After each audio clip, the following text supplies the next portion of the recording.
Jake saß auf dem Teppich, vor sich ein buntes Durcheinander aus Legosteinen. Neben ihm, in ihrer rosa Prinzessinnen-Pyjama, hockte Emily, ihre 6 Jahre alten Augen voller Konzentration auf die kleine Burg, die sie gemeinsam bauten.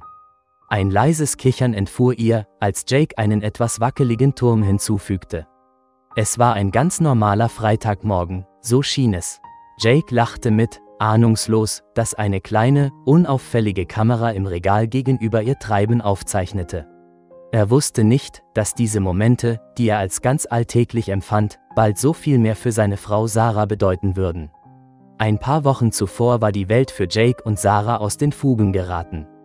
Jake kam an einem Abend von der Arbeit nach Hause, erschöpft und mit einem dumpfen Gefühl in der Magengrube. Doch was er dort erfuhr, war wie ein Schlag ins Gesicht.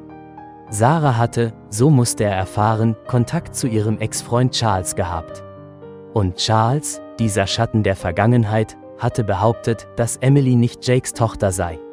Die Worte, die Charles gesagt hatte, brannten sich in Jakes Gehirn ein wie glühende Kohlen. Zweifel nagten an ihm, eine dunkle Wolke des Misstrauens. Trotz seiner Liebe zu Emily und der starken Bindung, die er zu ihr fühlte, ließ ihn dieser Verdacht nicht los. Die Situation war so absurd und schmerzhaft, dass er, in einem Anflug von Verzweiflung und Unsicherheit, einer DNA-Test zustimmte. Die Tage bis zum Ergebnis waren eine Qual. Dann kam die Gewissheit. Der Test bestätigte, was sein Herz ihm schon immer gesagt hatte: Emily war seine Tochter. Die Erleichterung war überwältigend, doch der Schatten des Geschehenen hing noch immer über der Beziehung zwischen ihm und Sarah. Er konnte ihr den Kontakt zu Charles nicht einfach so vergessen. Heute Morgen war Sarah zum Einkaufen gefahren. Jake hatte die Gelegenheit genutzt, um Zeit mit Emily zu verbringen, um die innere Distanz zu verringern.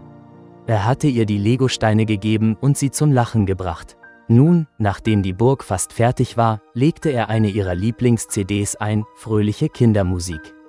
Er stand auf, nahm ihre kleinen Hände in seine und begann, mit ihr durch das Wohnzimmer zu tanzen. Emily kicherte vor Freude, ihre Locken wirbelten im Kreis. Jake spürte eine tiefe, ehrliche Liebe für dieses kleine Mädchen. Es war eine stille, unaufdringliche Art der Zuwendung, ein einfacher Moment voller Bedeutung. Sarah kam etwas später als erwartet zurück. Sie hatte eine schwierige Zeit damit gehabt, die Geschehnisse der letzten Wochen zu verarbeiten.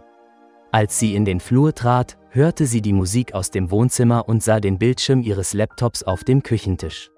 Eine kurze Videosequenz, die sie vor einigen Tagen aufgenommen hatte, lief als Schleife.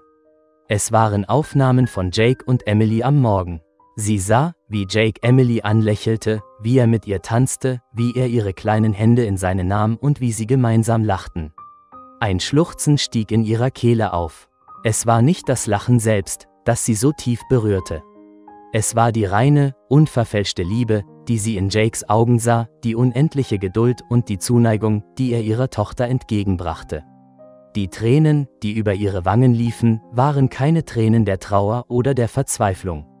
Es waren Tränen der Erleichterung, der Dankbarkeit und der Liebe.